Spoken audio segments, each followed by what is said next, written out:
Hey, I'm Dustin. And I'm Steve. Welcome back, listeners, to the finest phototainment in the world. That's right, you're listening to another episode of the Wedding Photo Hangover podcast, an irreverent look at photography. This podcast, like aspirin, will help you recover from your wedding hangover. And before we begin, just a real quick message. The 100th episode of Wedding Photo Hangover is proudly brought to you by Logofot Extinction Meters. Listeners of this podcast can get a free extinction meter by screaming insults into an open envelope in front of your local postal worker about hipster millennial photographers. What? And remember, Logofot Extinction Meters have been helping photographers make perfect photos since the 1950s. With Logofot, you can rest assured that it's not the meter that's broken. It's just your eyesight slowly succumbing to the pressures of old age and your eventual death. So what's new with you, Steve? What is new with me? Dustin, it's big news here. We're on our 100th episode. How are you feeling about that? I'm feeling like old. Really old. But excited all at the same time. Because, Steve, without you, I don't know what I'd do with my life. And without you, I don't know what I'd do with my life. I'd probably enjoy it, but who knows? Those are just words.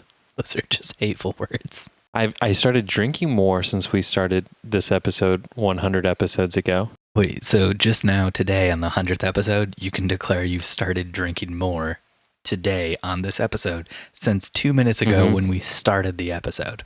Correct. Not like 100 episodes ago you started drinking more. Just now, 2 minutes ago. Just now, really this ramped episode. It up. Did you drop some Jaeger bombs before we started recording? All kinds of bombs. Jaeger, other things. Currently, I'm drinking a BrewDog Elvis juice. Ooh, how's that? Delicious. Have you partaken in a BrewDog? No, I haven't. Wasn't that recommended to us by James Kelly? Yeah, because it is, it says born in Scotland, brewed in the U.S., whatever that means. I think James explained that to us on the episode he was on with us. I have to listen to it. The brewer was born in Scotland, or the recipes come from Scotland or something like that. But the brewer now lives in Columbus, Ohio or something like that. Doesn't say where. They just opened up a brewery in Columbus. James talked about us a lot. Canal, Winchester, Ohio. Okay. Sorry, I thought it was in California because it says more fruit than California. Or no, more zest than California. Oh, Dustin, since we're jumping straight into the wait, how do you feel about that beer? Is it a good one? I enjoy it. Yeah, it's pretty good for a pale ale. Nice. For our 100th episode, I decided to go back to one of my favorites of all time. Straight from Scarlet Lane, I'm drinking a Dorian Stout. Let's see it. I want the proof. Proof is in the pudding. That's an old bottle. He's got it filled with cough syrup. Yeah. Didn't cut me off from alcohol, so I stocked up on cough syrup, and I'm drinking that out of old beer bottles now. So you're flying out very early to California tomorrow to shoot a wedding. Nope. You're forsaking all of these beautiful Indiana brides. Nope. To leave them. Nope. None of this is true. So what is true, Stephen? Because apparently this is the world I live in. Tomorrow I'm driving to Elkhart to drop my kids off with my mom. Then I'm spending the night in Elkhart with my family. And then I'm driving out really early the next morning to fly out to California, where I'm shooting an engagement session, not a wedding. Who knows? They could still get married. They might. I hope they do. Otherwise, this whole trip will be a waste. No, I mean, they could get married while you're doing the engagement session. They could just be like, Steve, I enjoy you so much. Let's just elope. Yeah. Right now. Yeah, no, done. Can you officiate? Can you officiate, Steve? I've got my license. You just whip it out. It's laminated. You can be like, hey, I'm Steve Van Elk. I'm licensed in the great state of Indiana. I think it will work. Let's cut the bullshit. We got some follow-up.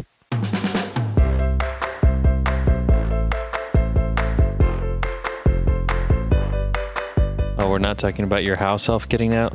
Last week, Last week we talked about the USMNT, how I was going to go to the game. And it was coming off the heels of them losing to Jamaica. And it was pathetic and embarrassing. Well, guess what? The game I was at was even more pathetic and embarrassing. They lost to Venezuela 3-0. Oh, gosh. Could have told you that. Half the guys were at the wedding I was shooting on Saturday. So I saw how much they were drinking. I was like, this is not going to be a good game tomorrow. But on the plus side, right now is the World Cup, the important World Cup. And the USWNT is competing. They had their first game today. They won 13-0. Boom. Don't know what any of that means, but it sounds so good. The U.S. women's national team. Versus the international team. Versus Thailand. They're playing Thailand. It's the World Cup. Do you know what the World Cup is? It is Indiana Jones. I think he was after this cup in one of his movies.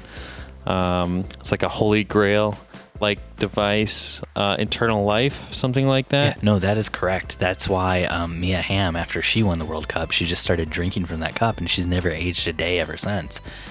Yeah, yeah. She got the holy grail of soccerdom.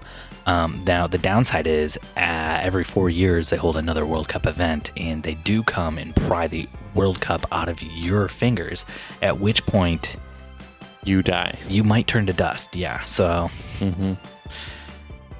Mia, wherever you are, we love you, and we hope you're okay.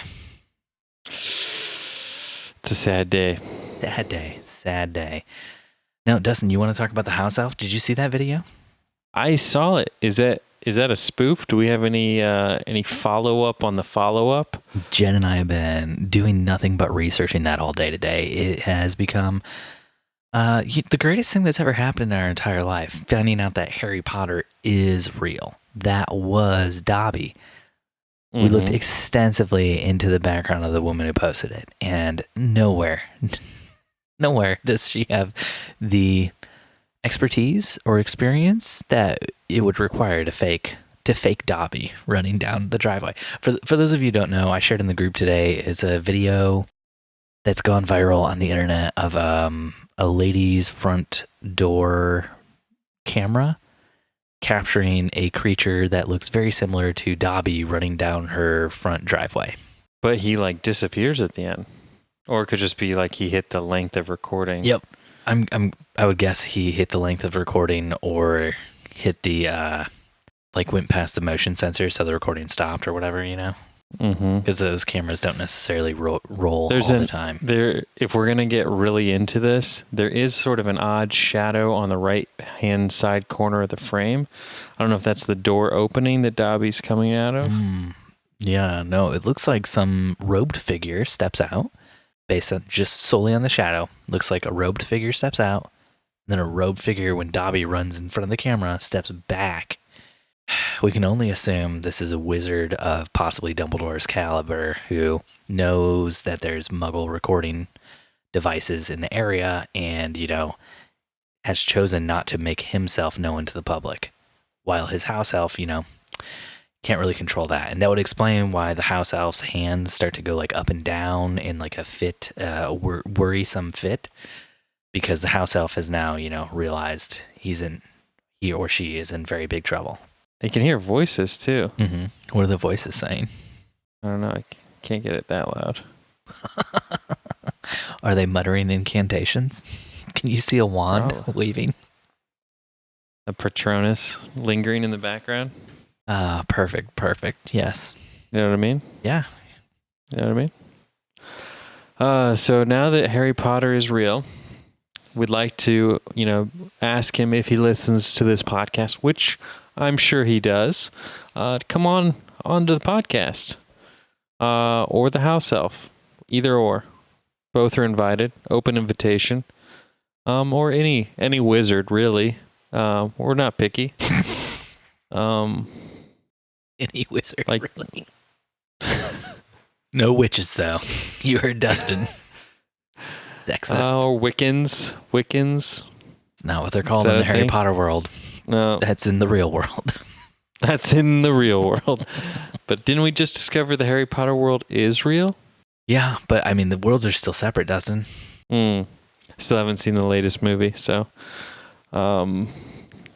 still figuring it out, Steve. Still figuring it You haven't out. seen The Crimes of Grumblegorp? No, I can't stand what's his face, Pirates of the Caribbean guy. Johnny Depp? He's a treasure. I can't stand Johnny Depp as a bad guy. Just makes me too sad. I mean, in the Pirates movies, he is playing a bad guy the entire time. But he's playing a bad guy like Lucifer, like the guy in Lucifer plays the devil. He's a bad guy, but he's a misunderstood bad guy. Who's also trying to turn you away from your Lord and Savior. Exactly. Dustin, let's move into topics. We've got some topics. Wait, first, before we move into topics, do we want to play a message real quick that we have? 100th episode here coming down. We have some messages from some of our past guests. Oh yeah? Yeah. Yeah? Yeah, so let's real quick, let's jump into one of those messages. Let's start out with Andy Buscemi's message. Past guest, Okay. Andy Buscemi, wanted to send us a message for the 100th episode, not because we begged or anything. And here goes. Oh, Steve and Dustin. Dustin and Steve. Steve and Dustin sitting in a tree, recording a wedding photography podcast. The Wedding Photo Hangover podcast. 100 episodes, guys. You did it. You made it happen. This is Andy from the Wedding Photographers Unite podcast. Wishing you love, success, and nothing but amazingness past episode 100. In the next 100 episodes, I hope you guys continue with the passion, the love, the comedy, the banter, the back and forth, the beauty, all that good stuff you guys bring to the table. I love you guys. Keep making your magic happen over there. We'll talk soon. See you guys. Oh, Andy. Oh, that's a beautiful, heartwarming message. Thank you so much, Andy Buscemi. So yeah, no, let's jump into some of these topics we got floating around here. Dustin, do you want to take the first one? I would love to talk about this blind photographer, Steve. In a BBC News article about a blind photographer who sees the world. Have you seen this article, Steve?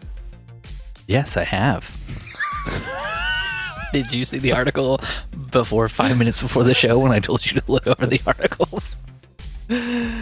Oh, I mean, that as a photographer, let's just take a step back, is literally my biggest fear, is, especially now that I have 2 young children who like to poke their fingers at my face, is losing my eyesight, or just infringing on my eyesight.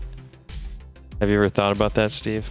I mean, as somebody who has night terrors and sees things that aren't there, have you ever thought about being blind? No. One of my biggest, I have 2 like crippling fears when it comes to my body. One is having my fingernails pulled off. Basically just anything with fingernails is terrifying to me and gross and disgusting. And, I don't know why. It's just always been there, always been present. There's that scene in Lost where they like tortured Sawyer. A seed did, I think his name was, and like stuck bamboo shoots between his fingernail and his finger, and that was the scene of Lost where I walked out of the room. Every single time I've seen that episode come on, I just walk out. It's whew, yikes, can't do that. My other big fear was always that something would get me in the eye. There was a lot of like running to class when I was in junior high and high school, and I always had this like irrational fear because I'd seen it happen several times before where somebody would like be running to class, somebody else would be running to class, they'd round a corner and boom, hit into each other. And for some reason in my mind, it was always like, if that happens to me, and thankfully it never did, whatever they're holding, pencil, pen, binder, it's going to go straight into my eye and then I will be blind. Sounds accurate. Yeah. It sounds like a completely rational fear. Both of them sound like completely rational fears, right? So the article goes on to talk about Ian Treherne. I don't know if I'm pronouncing that right. who was already partially deaf, at the age of 15, started to go blind. Mm-hmm. And he has a rare genetic condition called Usher's syndrome. And he takes some really beautiful pictures. So he's about 95% blind right now. And one of the photos they show is a photo of a road. And then the top photo is like this panoramic wide shot of the road and what, somebody with full vision would see. Then the bottom shot is a demonstration of what's left of his eyesight. And it's literally like a pinhole over the center line of the road that you can see. And maybe pinhole's a bit small, but it's a very, very small window of sight compared to the rest of the screen. And it's crazy to think that he, with this very limited sight, was still able to keep working like as a photographer and shooting, and especially crazy that he's so good at it, Yeah, I'm just captivated by some of his images. Ugh. Well, at least this gives us hope, Steve. If our eyes ever get poked out, we can still do it. Mm-hmm. As long as we can see 5%. Yeah. Yeah, and he said he only recently started using a cane, like one of the white canes that you frequently see people using to feel their way around the world. But he's never used an assistant. Yeah, no, it's crazy. The story is completely and totally crazy, and I love every moment of it. It just lets you know that there's so much more you can do than you think you can. We sometimes think of things like for me, losing one eye as possibly being the end of my world. And this guy's lost 95% of his vision and is still able to create beautiful art and still able to challenge himself and be challenged by the things around him. I think it's really just cool. Like I am with you. You find me challenging? Aw, Dustin, I don't know if that should make me happier. What else do we got, Steve? What else did you want to talk about on our 100th episode? Did I mention, by the way, that Nicole Ashley sent us a little note? Oh, she did? Let's go ahead and hear that one. Longtime listener of the show, Nicole Ashley. I don't know if you remember her, but she was on our Valentine's special. Not this year, but last year. Mm-hmm.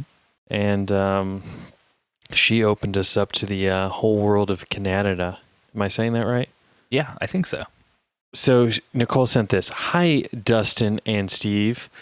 I loved doing... I gotta start that over. So I'm trying to read this in my mind like I'm Nicole Ashley, and I'm just not doing it justice. Just read it like you. Just not doing it justice. No. Nicole Ashley's a friend of the pod. Read it like you. Don't do a voice. Hi, Dustin and Steve. I loved doing the Wedding Photo Hangover podcast with Steve and Dustin. It felt like I was catching up with old friends. I laughed a lot during my episode. Haha. Before I recorded mine, I listened to quite a few of the previous episodes and loved how entertaining and informative they were. They have a knack for making people feel comfortable, all while being able to educate their audience. Would love to do it again. Sincerely, the Nicole Ashley Photography. Did you add the? Mm-hmm. Just kind of a big deal. Felt necessary. Can we just take a minute to say... a very sweet message from Nicole Ashley.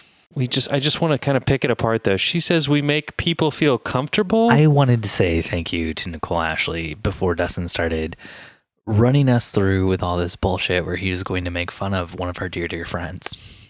I'm not making fun of Nicole. We love Nicole Ashley, but she thinks we make people feel comfortable, whereas I think Steve makes people feel very uncomfortable.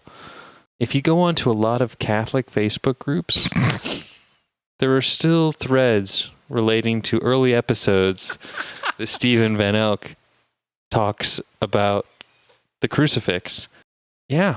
I'm just going to leave it there. Leave it there. The Catholic Church has excommunicated me. very, very much. Would I have to have been a part of the Catholic Church for that to happen? Okay, so they just said Apparently I'm going not. out. They hated what I said so much, they excommunicated me even though I wasn't a member. Yep. So you're on some lists. That's all I have to say. Dustin, I wanted to talk about women who are hiring photographers now in big cities to do dating profile photos for them so they can have better success on Tinder. All I want to say is, how do I get these gigs? I think you pull a Craigslist ad and just say, ladies, looking to shoot some I'm not photos. sexist. I do men too. Well, the story is specifically about women who are hiring these photographers. So I know, but I would do either. yeah, clothing optional. Equal opportunity. I don't use any dating profile apps. Are there clothing optional dating profile apps? Are there Amish dating apps? That's the question I want to know. No. The answer is no. Okay. All right. Glad we got that cleared up. They're only allowed to use Business electricity idea? for their business. They're not allowed to use electricity for anything else. So what's the area between their legs? Their business. I'm going to pretend you didn't say that, and we're going to move on from here. Wow. Wow. So Stephen, you would never, if somebody contacted you, the great Stephen Van Elk, and they said, "Hey, Stephen, I need some portraits taken." You're like, "Oh, awesome! You need some professional portraits for like your LinkedIn, lifestyle, Instagram. What do you need these portraits for?" And they're like, "Well, Steve, this is really embarrassing to say this out loud, and to you, such a great Indiana man, kind of my target demo, if you will. I'm looking to maybe increase my dating pool." And up my chances and my, let's call it, game. And I thought maybe some just knockout portraits would really just make people look at me and think, wow, that's somebody I want to be with. Mm-hmm. How do you respond to that? I would say, yes, I could do that. That sounds great. Let's have fun. Wow. Just falls for it. Hook, line, and sinker. I'm sorry, what was I falling for? I don't have any money. I have no money. I'm so sorry. Oh, that's sad for you. These photos, they belong to me, and you can't touch them. I'm so glad we got to do this shoot, and you got to waste my time. Thank you so much. Mm-hmm. Mm-hmm. But can we date? No, I'm married. We can't date. Why are you asking if we could date? This is the game. This is the long con. So the long con is you're hiring a photographer to do a shoot with you, so then you can try to date the photographer. Yes. Didn't you read the article? Yeah, I did read the article. The article was about people hiring professional photographers to take photos of them to display on their profiles on dating apps. Correct. Not to date photographers. But the article could have gone that direction. But it didn't. It didn't. It could have. The InStyle article did not go that direction, Dustin. What are the 5 things that you should add to your dating profile? That's a different article. That is a different article. One is some sexy photos done by a professional photographer who you may or may not be dating. You know, it's an open relationship. You're trading sex for the photos, basically. Yeah, because you don't have money to pay for them. Mm-hmm. So, and you're really just on these dating apps, I'm assuming, to go out with people and get like a free meal. You know, you got some food, some entertainment for the night. Can I just take a moment to share a small story? Find your sugar daddy, find your sugar mama, whatever you need. My couple that I shot this past weekend met at a wedding I shot 2 years ago. Oh, very nice. How precious is that? Is that not so precious? And they still chose to go with you as the photographer? I know. It's like somehow I was that connection, that connecting piece that made them remember that love spark because I forced them onto the dance floor together. You did. You singled 2 randos out from the crowd and said, get up on the dance floor. Not 2 randos. This was the best man's brother and the groom's sister. I'm sorry. The groom's sister and who? And the best man's brother. Sounds like they would have found each other without you. So what you're thinking, what you're connecting now is now the best man and the groom are brothers. Sounds like they would have found each other without your help. Sounds like they probably met at the rehearsal dinner, not at the wedding where you were shooting. I'm just Maybe saying. at an engagement party before the wedding. Who knows? Sounds You never like know. sounds like you had nothing to do with them getting together. Fast forward 2 years later, they're married. By you. By me, for me, with me. Oh. But anyways, do you think this is going to become a thing? Like we should look out for that as a zag? Well, as my good friend Dustin McKibben told me, DJ D-Mac Attack himself, as soon as you book that wedding, as soon as the ceremony's done, you have to be focused on scoring your next wedding. So that's why Dustin does so many photos of the bridesmaids that are unmarried and the groomsmen that are unmarried, and spends the rest of his time trying to break up the couples who are married. Also he can bring in more business. So I feel like this is just a natural continuation of where you were already going with your business. Which is just to get more money so I can pay the bills. Yeah. Yeah. That's where we're all going with our businesses. And then eventually to the grave, I just want a better life for my children than what I had. And then I want to die. Speaking of the grave and you dying, shot a house yesterday and the homeowner had a heart attack. While you were shooting. While I was shooting. What'd you do? Talk about the realtor called 911 while I laid on the ground. Well, I didn't lay on the ground. Who had the heart attack? Did you have the heart attack? The client was having a heart attack. Dustin also had a heart attack at the sight of the other person having a heart attack. It just scared his heart so much. They both laid on the ground and held hands until the paramedics came. I did hold his hand, and with the other hand rested, held his head up.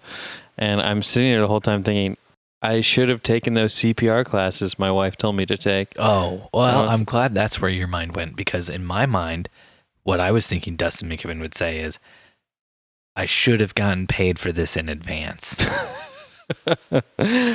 No, that's what I was thinking. Heartless. Once the EMTs got there and the firefighters got there, and I'm thinking, this is really going to make me late to the next house. Please tell me this person is okay. Please tell me this person is okay. I don't know. I'm not sure. You didn't follow up with the realtor followed up to make sure I got the photos to her today, so I assume he's okay. Or the realtor is just as heartless as I assumed you would be. One of the two. Possibly now that client is heartless and has a pacemaker instead, right? Well, he had a pacemaker before. So I think it was less of a heart attack and more of like his heart getting used to the pacemaker. Oh, that's crazy. That's think. Scary. I don't know. Not a cardiologist. Oh yeah, it was terrifying. I was like taking a picture 1 second, and then he was like, "Oh, let me move that light out of there." And he like went to pick up this like floor lamp, and he just started walking with it, and all of a sudden he just like went down, like slowly. Was he electrocuted? No, he was. Was just there an like, electrical current in the floor lamp which shorted out his pacemaker? Is that what you're trying to tell me? No, I think it was just too much exertion on him, and he just got that pacemaker like a week ago. Oh, wow, man. And he didn't think to like share that with anyone before like lifting up this super heavy old floor lamp. Jeez. And the wife was like, "Oh, he just did this like last week too." And I'm like, "Why is he moving around?" That's scary. I'm glad he's okay, I assume, based on what the realtor said. Either that or he passed away and now the wife really wants out of the house. Well, they were already getting out of the house. That's why we were there. Yeah, I know. But I'm just saying, passed away, the wife's like double now getting out of that house, right? Mm-hmm. Well, maybe. I think they were getting out of the house for him. So maybe they're not getting out of the house if he dies, which is why the realtor's like, "Dustin, I need those photos. We have to get it listed before she changes her mind." Wow, this is really dragging us That's down on terrible. this 100th episode. That's really terrible. Back to 100 episodes. Hey guys, it's Sarah. And this is Megan. We're from the I Don't Give an F Stop podcast, and we are so excited to congratulate Steven and Dustin on their 100th podcast episode. Woo! That's so exciting. We're here on vacation. We're having a fun time, and we're so excited for you. We love you guys so much. We can't wait to see you guys soon. Congratulations. Yeah, lit. Woo! Octopus steals a camera? Want to talk about that? You don't want to talk about the wedding crasher in St. Pete? I do want to talk about the wedding crasher. Bring it on, Steve. In St. Tell Pete me about Beach, this. A wedding crasher was caught on camera by, I would say, a hero. a hero photographer. But let's also not forget that Wedding Crasher was also a hero. What? Because they Tell crashed a us wedding. more. That's fun, right? That's cool. We've all seen wedding And crashers. that makes him a hero? I assume he got up, he gave an amazing speech that everybody loved, probably grabbed some beers, and I'm guessing then, as Wedding Crashers told me, he married a senator's daughter. That's how it works, right? I think the interesting part of the moral of the story is that that you can be arrested for crashing a wedding. Like, that seems a bit extreme. I think he was arrested for disorderly conduct. I'm guessing he was very drunk. It looks like he, based on, because there's like photos. Oh, he did interrupt the first dance. He interrupted the first dance. He just went out and started dancing during the first dance. So, and you can see the bride's face at first is like very upset, and then she starts laughing very hard. Because I've always thought about crashing a wedding. I've never done it.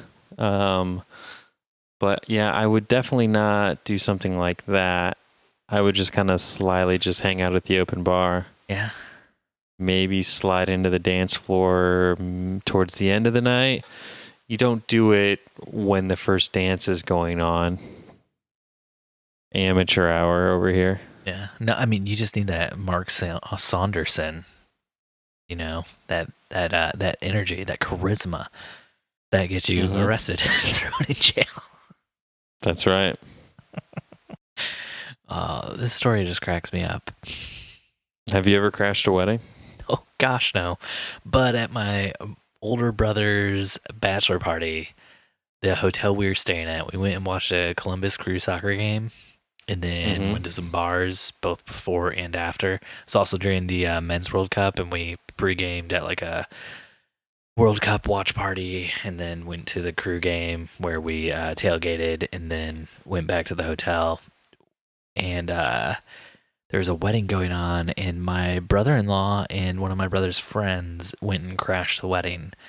And they were invited to stay, asked to sit at a table with the groom's father and mother, and asked to dance with several of the guests, supposedly, there. And they came back from the wedding with lots of booze, like beers and stuff. So, and then they left and went back down to the wedding. So apparently it was a very good time, and they were very well received. There you go. Yeah. It was also, I'm assuming, very easy to tell that they're crashing the wedding because, as they said to us, they were the only two white people at the wedding. So that'll do it. I think it was like immediately obvious to people when they walked into the wedding reception that they weren't supposed to be there. But then the people invited them to stay and they loved it. So I guess it's all cool. But they didn't, disrupt a first dance or anything. So it's on my bucket list, Steve. You and I crash wedding. My bucket list is to never get arrested. So those can coincide. Dustin. Here we have a message from Rebecca Loser from the Secret Life of Weddings podcast. Kind of fitting right after a story about a wedding crasher, right? Secret Life of Weddings. Dustin. Hello? Hey guys, it's been a slice and it continues to be. Thank you for hours of entertainment. I truly love your podcast. I love all the puns and all the beer. And we loved having you guys on our podcast. So take care and happy 100th episode. Cheers, guys. Dustin, are you there? Okay, we'll do another message from this one from Matt Payne. Hopefully Dustin will come back during this. Hey, Steve and Dustin. This is Matt Payne from F-Stop Collaborate and Listen. Just want to make sure that you guys aren't drinking any wimpy beers, especially you, Dustin. I know you love that girly, natty light stuff, so just keep it real and drink some real Belgian beer. Also, love the podcast. Keep up the great work, and keep laughing and making us laugh. Peace. Oh, Matt Payne. Is a grapefruit beer, is that considered girly? No, it's a pale ale or an IPA. They're supposed to have kind of a hoppy, grapefruity sort of flavor. On the subject matter, Matt brought up a Belgian Beers. Fuck you, Matt Payne. Belgian Beers, though. Before I went to the to the USMNT game. Went to a little place in Cincinnati called Taste of Belgium. And might have had 3 Belgian beers in rapid succession. It was very good. Did that make the game better? Oh, yeah. Yeah, it also made us about 10 minutes late to the game. Because you had to pee? Started out with a Schaufhablen, which is like a 9%, I think. The Hoblen Schauf from the Brasserie des Schauf. That's what we started out with. Switched it up and went to the Brouwerij Bastilles for the Triple Carmelat, which is like a 9.5%, I think, or something like that. And then finished it all off with one of my favorite beers of all time, the Delirium Tremens from the Hue Brewery. Yeah. Sounds delectable. And we had Liege waffles while we were doing it, which is what like they're known for at Taste of Belgium. Delicious. Great time, Dustin. I wish you'd been there with me, buddy. I was there, just not. You were there in spirit. Well, no, I was working. One of us has to on a Sunday work. I was driving back from Cincinnati. Oh, okay. Yeah. I was just in Cincinnati, like arriving when you were leaving. You should have gone to Taste of Belgium while you were there for breakfast. It's a great place. Oh, we did. You can get some breakfast beers, which is what we did before the game. No, we just went to the bathroom and then we headed home. Breakfast beers and waffles. It's a great time. Who drove during all of this? My friends from college who didn't drink. Wink, wink. Got it. Nope. No wink, wink. Didn't drink. Octopus that took some pictures. Steve, did you see this article? Yeah, I think I did. Philadelphia man, scientist, looked like, left a GoPro in an octopus tank and was doing a time lapse. And the octopus picks up the GoPro, flips it around, and snaps a photo of the scientist. Mm-hmm. So the end. That's not the end. Octopus, octopi, Octopussy, octopuses, octopi, right? Octopi, octopod. Wait, no. Octopus plural is just octopus, right? Octopus are very, very smart. They're some of the smartest cephalopods out there.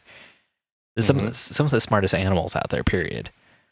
And what they were positing is that the cephalopod, the octopus, knew it was being recorded and grabbed the camera to turn it around and turn it back on the scientist. Yeah. That's what they are positing is what happened, is that the octopus learned. Because octopus are like very good at learning and very intelligent. Like they're very smart, Dustin. They're smarter than us. Much smarter than us. I hope so. Yeah. They have more appendages. Yeah, they live in a world with dolphins, and you want to survive next to those dolphins, you gotta be on your A game. You know what I'm saying? Mm-hmm. Suction cups and all. Yeah. This is almost as good as that monkey that took a photo of itself. Yeah. Except the octopus is smart enough not to take a photo of itself, but instead to take a photo of the. It was like you're watching me now. I'm watching you. Now I am the watcher. Don't you wonder why the octopus is the sign for Hydra? No. Come on. I thought the sign for Hydra was the monster where if you cut off a head, 2 more arise in its place. The Hydra. Yeah, same thing. Yeah. Having several heads is the same thing as having several appendages with suction cups. You're right. See? Do you want to talk about this? I know this particular story from the last few cycles of the news week caught your attention. The drunk gorilla. Yeah, it kind of reminded me of you. Well done. Well played. Yeah. How did it remind me? You of me?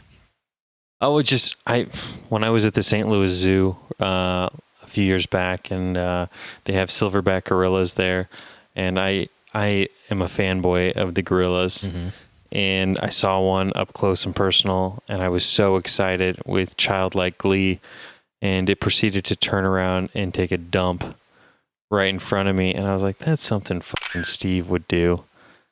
And then I saw this article, and I was like, it's Steve all over again. Taking a dump. Punching a tourist. Oh, yeah. Punching a tourist. Yeah. Yeah. I mean, did I draw enough lines for that parallel? Yeah. No, I mean, all you had to do is say drunk and Steve and gorilla, and I think people would have got there on their own. I don't know why you had to say all the stuff about the gorilla taking a dump and stuff like that. Just wanted to really hammer it home, I guess. Mm-hmm. Volcanoes National Park in Rwanda. I'm going to have to add that to my to-visit list next time we are in Africa. When you look at the photos, it looks like the dude is real close to the gorilla. Oh, yeah. He's got like a wide-angle lens on. Yeah, and if you look at the photo, there's a photo where the gorilla is like winding back to punch him with a closed fist. Wow. Dude's lucky to be alive. Yeah. Gorillas, a silverback gorilla especially, that's an animal that if it doesn't want you living, you're not going to be living much longer. Love to know who was next to him taking the photo of the gorilla actually attacking him. That's the real hero. Some dude who was having the best day of his life. Because I like to imagine that that's another silverback gorilla who picked up his second camera body and is like, hold that, man. Let me get some shots at that. It's the same gorilla who took the selfie, probably. Octopus gorillas, they're all taking our jobs, just like robots. So you're saying this is an octopus and a gorilla teaming up? They're going to take us down. I mean, would you rather hire Steve or Dustin when you could hire an octopus or a gorilla? It's kind of the same thing. You know, finishing up with these animal stories, did you see the photo somebody took that mimicked the Jaws photo? No, Steven, I didn't. I mean, there's not much to say about it. It's a guy who's photographs great white sharks, and he just happened to catch like the coolest shot ever, which is basically an exact replica of the Jaws poster for the movie. Except it's missing the person swimming above it. Yes. It's missing a tiny person swimming above the gigantic shark. Yeah. So if in my mind, that means it's missing all of what that photo has to offer. Because what you really want to see is a woman being eaten. We don't know that it's being eaten. You have to see the movie, Steve. Yeah, I guess. Don't infer. Or do. I mean, it's really what movie posters are about. The poster isn't like a frame from the movie, Dustin. It's an artist rendering. That's why the shark in the poster is like 20 times bigger than the shark in the actual movie. Yeah, but the shark in the poster has a much larger mouth than the shark in the picture. Well, that's because the shark in the picture is real. That's why I'd like to see a person swimming above it. It's a 17-foot female great white that was captured in the photo. I wonder how far away the photographer was. Does it say? He was in a cage just feet from the huge predator when he got the perfect picture. Oh, wow. Yeah, there's a photo of him in the cage. Did you see that other photo of the shark, like after it like went out of the water and came back down? Uh-huh. Yeah. You see how big that mouth is now? Huh? Would you like to see that coming at you in the water? A 17-foot shark? Would definitely make me question how strong the cage was. More importantly, how strong the cable holding the cage was. Yeah. Don't want to get yourself into a Meg situation. Exactly. Hey, I'm thinking about renting an underwater housing situation for my wedding in Mexico coming up. Yeah. As somebody who's done a wedding, destination wedding, would you recommend that or nah? What do you think? Are you planning on doing any events where you're going to be underwater or in the water? If I had an underwater housing, I would make them go in the water. Yeah, in their wedding dress and their suit or tux or whatever. Yeah. Are they the kind of clients who'd be cool with that? One of them is cool with it. The other is still on the fence. I suggested maybe getting secondary wedding dresses to do it if they were serious about it, and they thought that was a good idea. Secondary wedding dresses. So, Is it 2 females getting married? Yep. Awesome. Yep. That'd be really cool. Yeah, you should try to coerce them into doing that. And if you can't get an underwater housing for your camera, then just bring a GoPro with you. I thought about that too. I thought about is the new Osmo camera waterproof? Yeah, it is. It's basically a GoPro killer. I see a ton of photos from underwater photographers, and the best photos are typically shot with an underwater housing and a real camera. But I see a lot of really good ones that are shot with GoPros too. So it's all up to you and what you want to make happen. So, well, the only reason I thought about doing the underwater housing is so that I could do flash. You're gonna flash in the water? Flash above water, but I wanted the lens like slightly underwater. Yeah, no, sounds like fun. Sounds like a great idea. Dustin, I think we have one more message, and then you want to do some Q&A? Just got just in from Vanessa Joy. Oh, really? Hey, this is Vanessa Joy, and thanks so much for letting me be on the Wedding Hangover podcast. First of all, it was just fun being on a podcast that was called the Wedding Hangover because no one knows hangovers like us wedding professionals. But I just loved being able to talk about real industry things, what we struggle with, what we love, what we succeed in. And thank you so much for having me on the podcast, and congratulations on your 100th episode. That's such a huge accomplishment. I know it took lots of dedication and hard work and just everything to be able to do that. And here's to 100 more. Thank you, guys. That was awesome. Did that literally just come in while we were recording? Yeah, just came. She sent that from a New York City taxi. Awesome. Vanessa's awesome. Yeah. I mean, she did the whole interview with us like right before she went to give a talk at Adorama, like in a back room. All right. You ready to do some Q&A? She is one of the busiest photographers I know. I'm always ready for Q&A, Steve. Let's do some Q&A. But Steve. Matthew Dartford from our very own Facebook group, Fog Machines. So, I took this photo a few weeks back, and it's generated me 3 inquiries. Yay me. And of course, this was taken on a misty evening. Perhaps a once-a-year occurrence around here. Couples, of course, don't want to hear that. So, I'm looking for options. I've been looking at fog machines, ones that photographers can handle, and ones that run on batteries. All pretty expensive, unfortunately. But if it's something that generates work, I can see it being worth it. My question, I was wondering if anyone has had any experience using them. When permitting, are they easy to use? Anyone knows if any issues that might arise using one? Etc. Cheers all. Kicking it to you, Dustin. Using a fog machine. Any issues such as no one can see anything, people getting migraines, sudden instant death due to the chemical reaction of the fog. Other than those things, I don't see any problems, Matthew, in using a fog machine for the portraits, other than the biggest pain in the ass. Could you expound on the one? sudden instant death? Whoa, Steve. Let's not get carried away here. Could you expound on SIDS for us, please, real quick? Jeez. What the heck? Why did my brain do that? Somebody's been dwelling. Is Jen pregnant? No.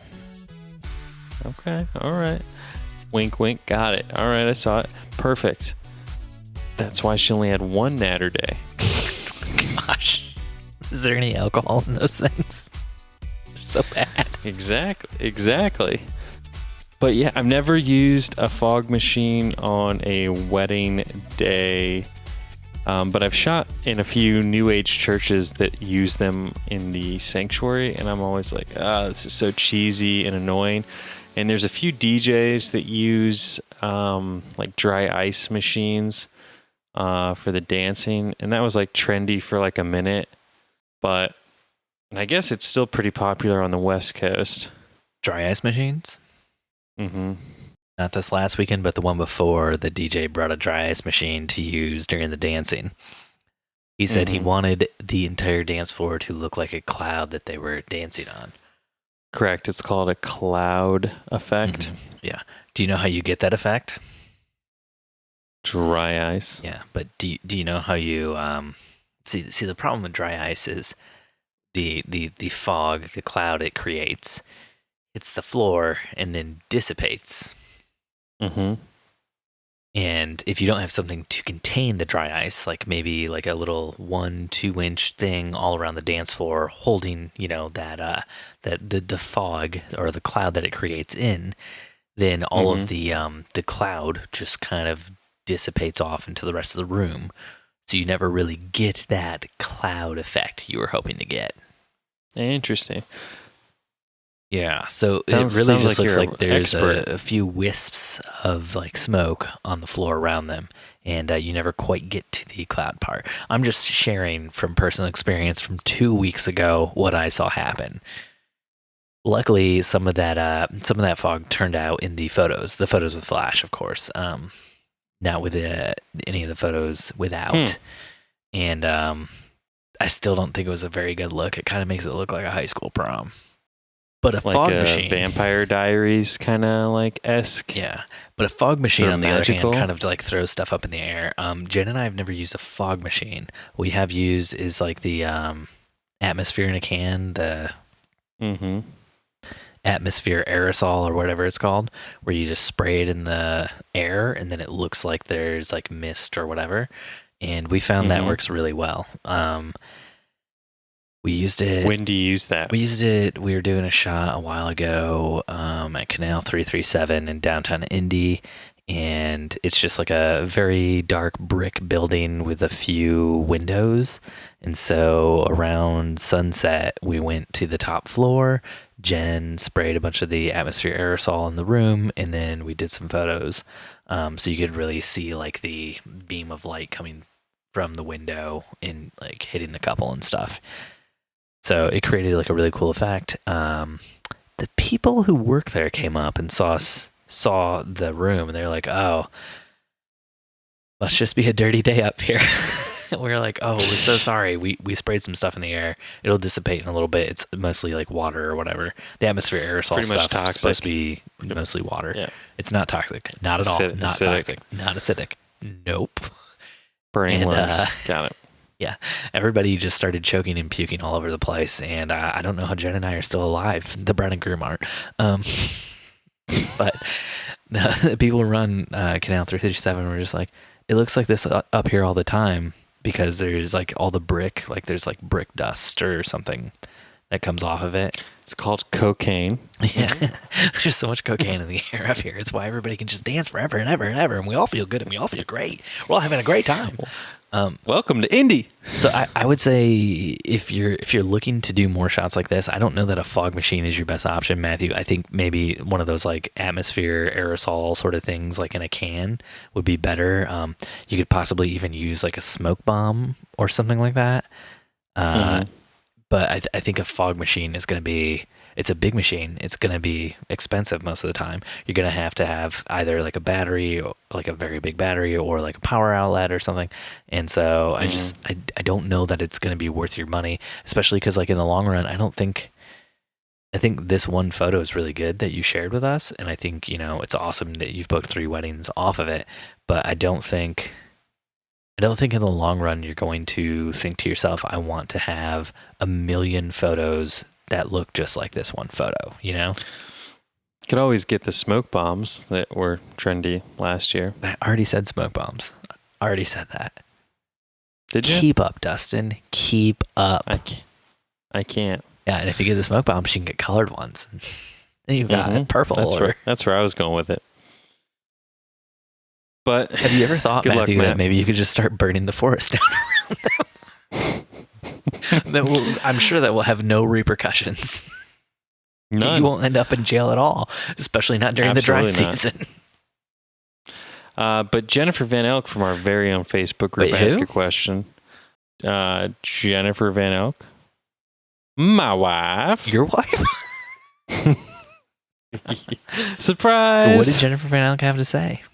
Jennifer writes, I didn't book a date in September, so I signed up for a 5K fun run because those are fun.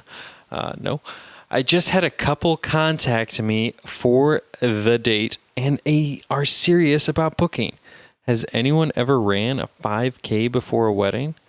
Should I push Steven Van Elk on them, even though I might lose them as a client because Steven's face in his profile picture on Facebook looks like a Goya Saturn devouring his son? Goya's Saturn devouring his son, not a Goya. Oh, Goya. There's not like a million Goyas out there, and this is just a Goya from all of the Goyas that exist. No, this is Goya's. I'm not familiar with Greek mythology. Look it up. Look up Goya's painting, Saturn devouring his son. I just have to look at your Facebook profile pic. Oh, you won't get the full picture like that.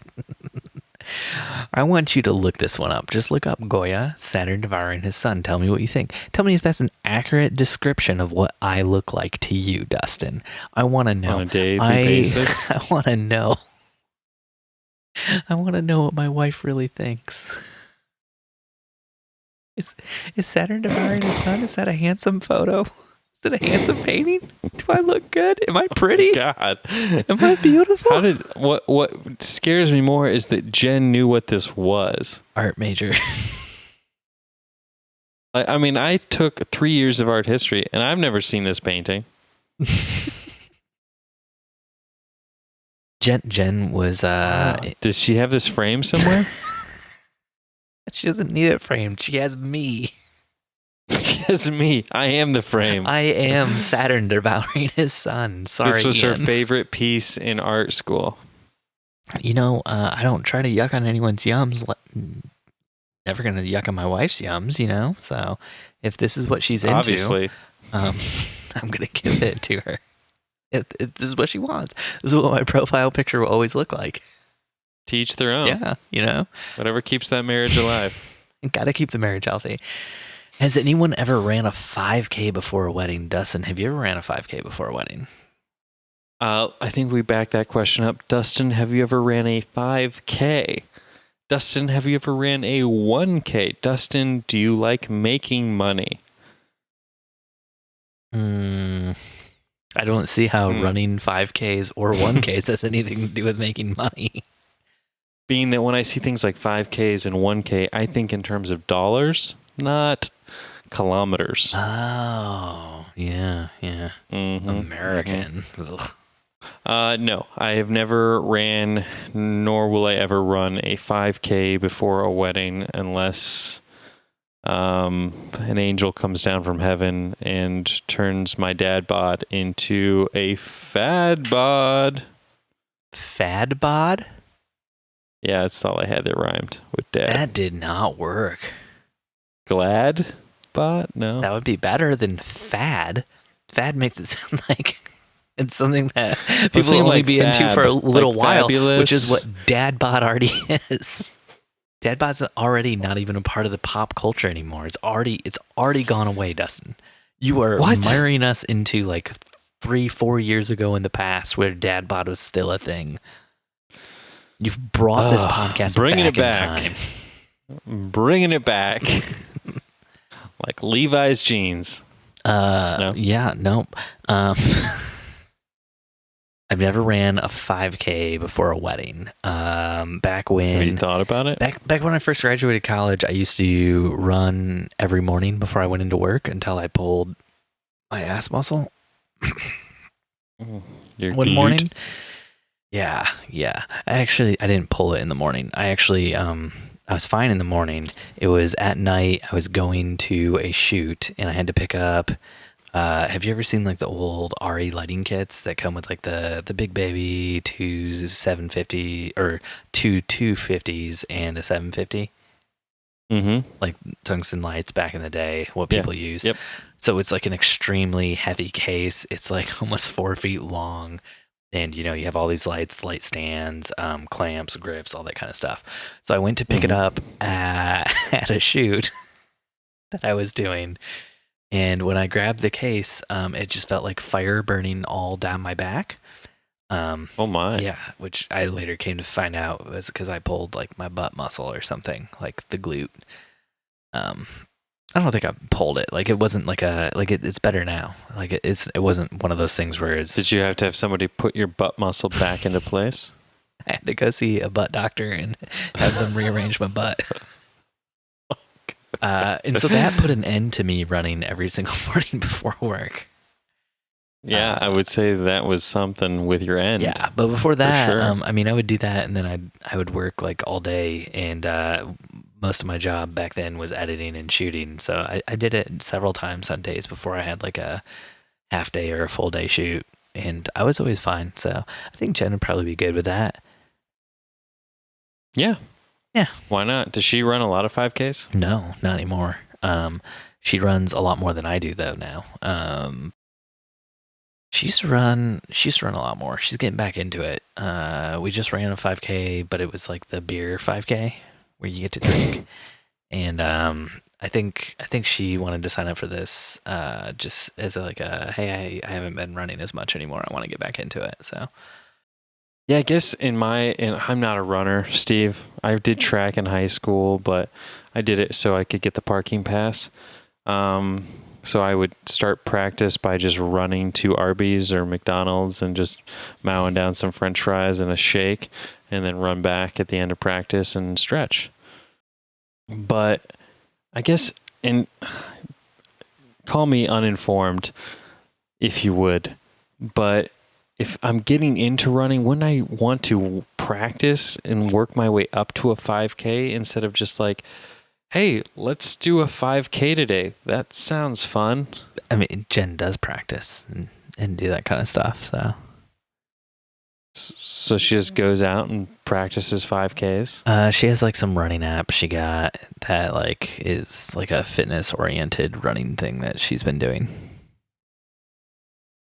And it's all like run really fast now jog, now walk, now run really fast again. And I don't think it's couched to 5K, though that is a popular app. I think it's something else. How do we partner with one of these apps?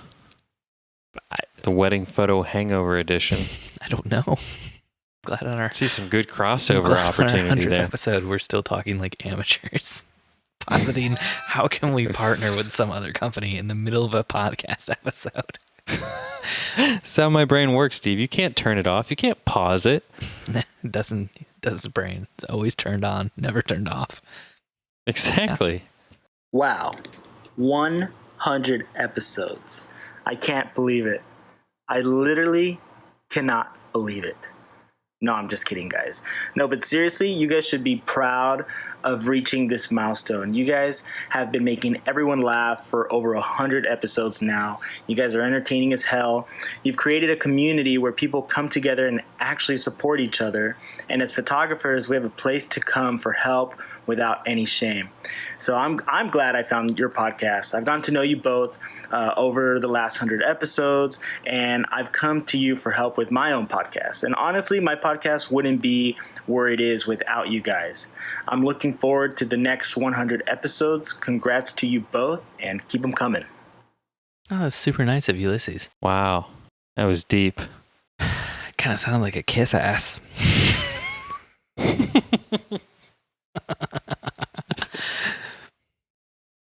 I just can't wait to get those sweet royalty checks from his podcast. Royalty checks, is that a thing? Should be. Next up, James Kelly from our very own Facebook group. Has anyone else ever had a wedding where the bride has dedicated a job to a guest to go round taking photographs on her phone? No. I had to think about it for a second, and no, have not had that, James Kelly, from our very own Facebook group. So glad you asked that, but no, that must be a yuck thing. Yeah. Wait, that's a yuck thing? That's not a yum thing? That's just a yuck thing? You're just yucking on a yuck? Yeah. Yep. I've had weddings before where the bride will give her phone to somebody and say, take pictures for me all day. All day? All day. when, my Really? wife and I are there. And sometimes during... Have they not heard of hashtags? Sometimes during like photos, and like Jen has even said to them before stuff like, hey, I know you want to get the like photos on your phone and stuff. We will have like photos to you by the end of the week.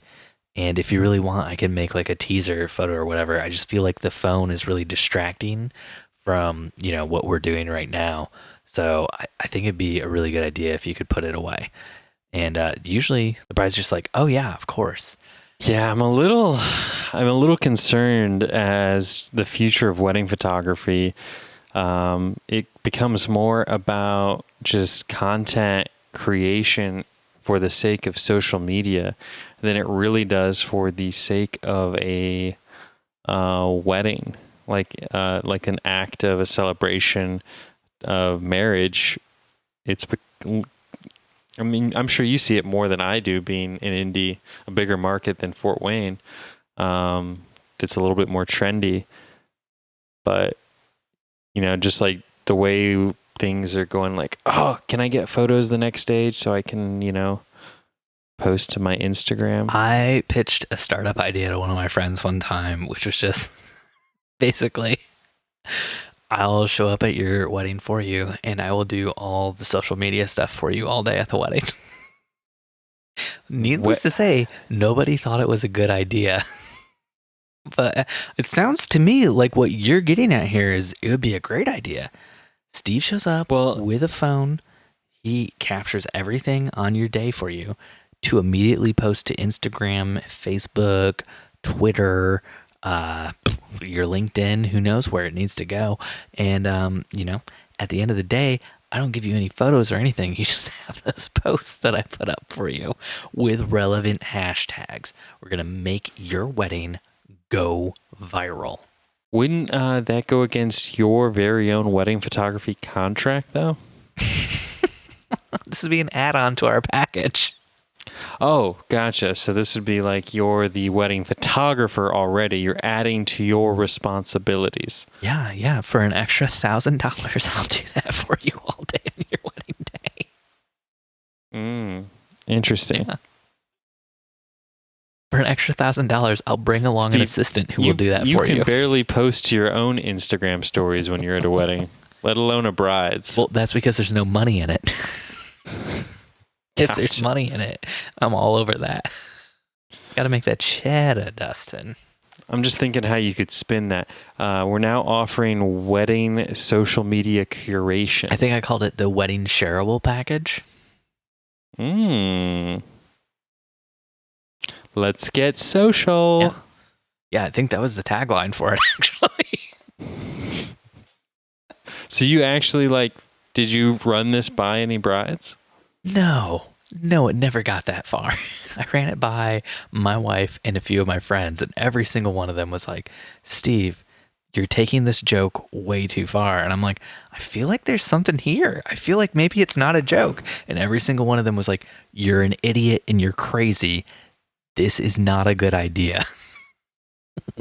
But you're pitching this to not your target demo. You need to pitch it to that bride who's willing to spend $40,000 on an Omni Severin hotel wedding. Like the wedding I just shot. Coincidence? Coincidence? I think not. And yeah, you should. That's like your target market to test that package out on, not your soccer loving, beer drinking friend. I'll say this, the bride who we just shot her wedding this last weekend, she did not, I don't think she posted anything to Instagram all day long. The only bride I've had recently, because she thought she booked you for that fucking package. It's like, I saw it on the website. Why was it on the website if it's not something you're still doing? The only bride who I've had do it recently was a wedding I was shooting in like a little farming community.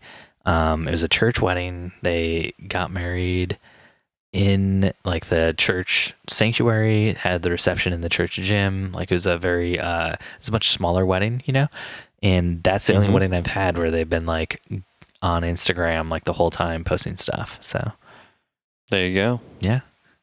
Well, I'll steal your idea for you, Steve, and I'll send you over the business plan. Don't worry about it. start pitching it to current upcoming brides as like, oh my gosh, we're just started offering this as an a la carte option.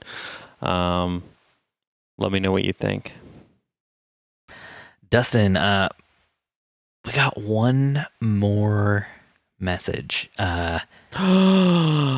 This message comes from James Kelly. Hey, Dustin and Stephen Van Elk. It is your favourite Scottish stroke British person here, James Kelly.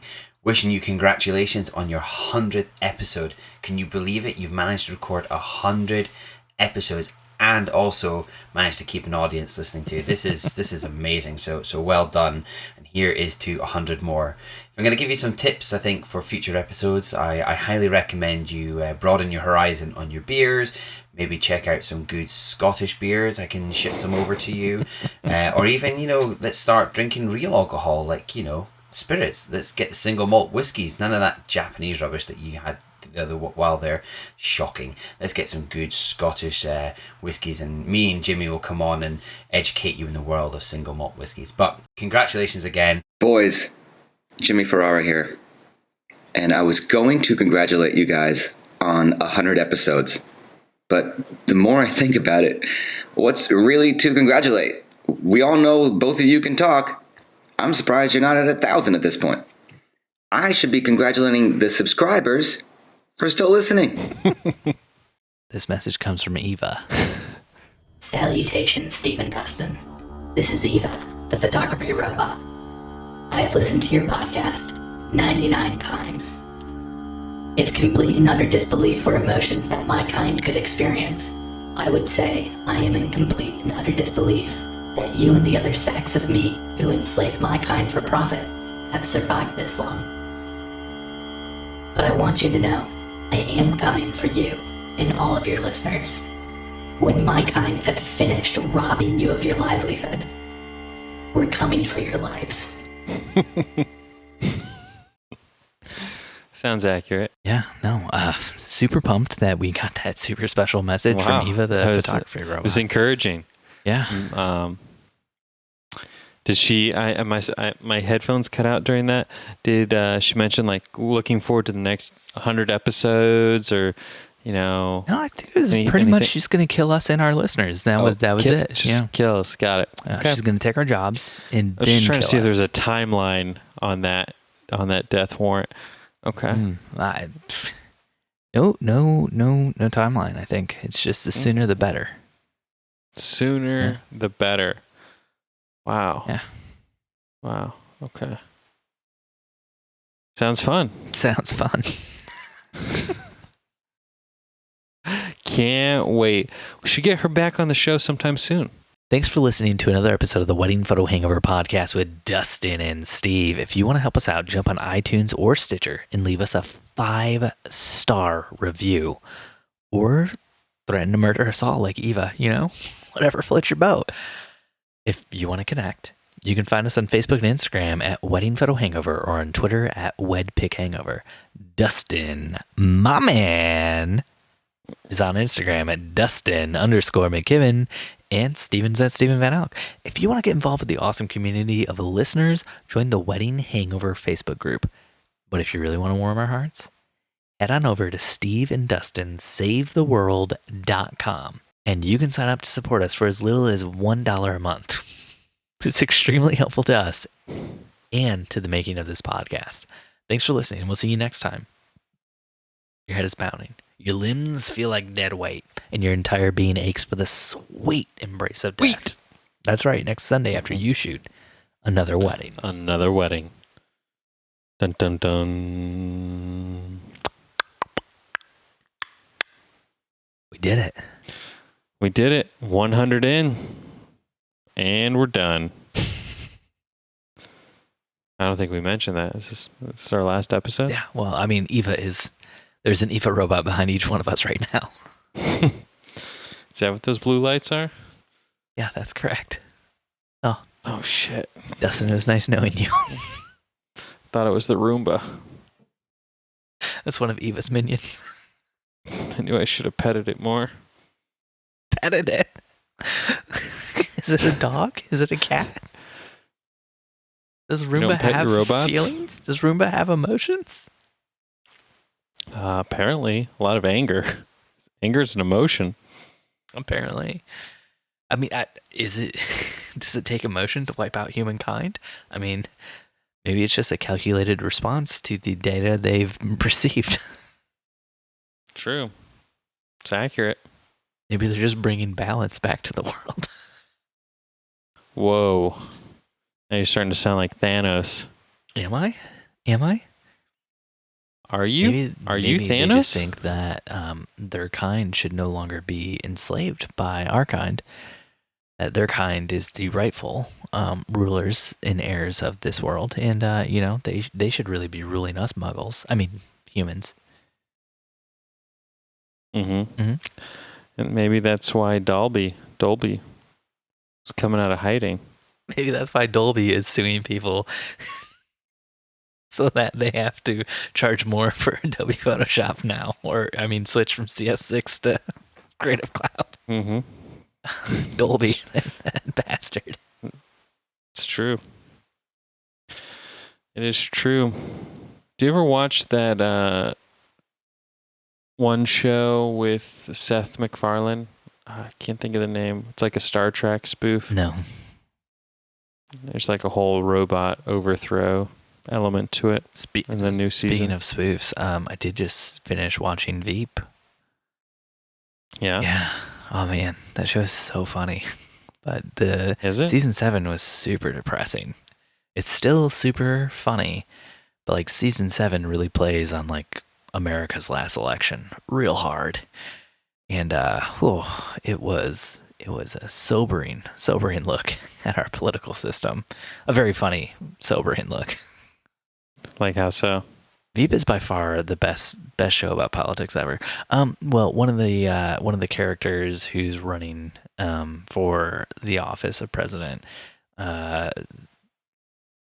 starts ranting about how people from other countries are bad, and that gives them a swing in the polls. Another character makes a deal with a foreign power. A foreign government to help them win the election, which is also not great. So, a very sobering look at what people think may or may not have happened in our last election. And it was a very funny but also kind of rough watch. I'll have to take a peek. Veep's really good too, because it's like one of those shows where if you want to like edit and like get stuff done, you don't have to watch it. Like, it's very funny. It reminds me a lot of Blackadder, the old show with Rowan Atkinson and Hugh Laurie and Stephen Fry. Hugh Laurie is also in Veep towards the end. And it's like the comedy's very, very funny. But it's like mostly like the things people are saying, and like there's not like a lot of visual gags. You don't have to see a lot of stuff like in order for you to be able to follow what's going on and get most of the jokes. Mm-hmm. Yeah. Sort of like this podcast. If we're doing things right. Otherwise, if people need to see the visual gags, and I'm going to tell you how many times Dustin's giving me the old symbol, and Steve's making a reference of a thumbs up. Oh, a big thumbs up, yeah. In his mouth. Only place the thumb goes up, you know? Does it? I think we need to say goodnight, Dustin. Good night, Steven. Bye. Happy 100, buddy. Happy 100, buddy. Bye. Hashtag Hundo. Hashtag Hundo P.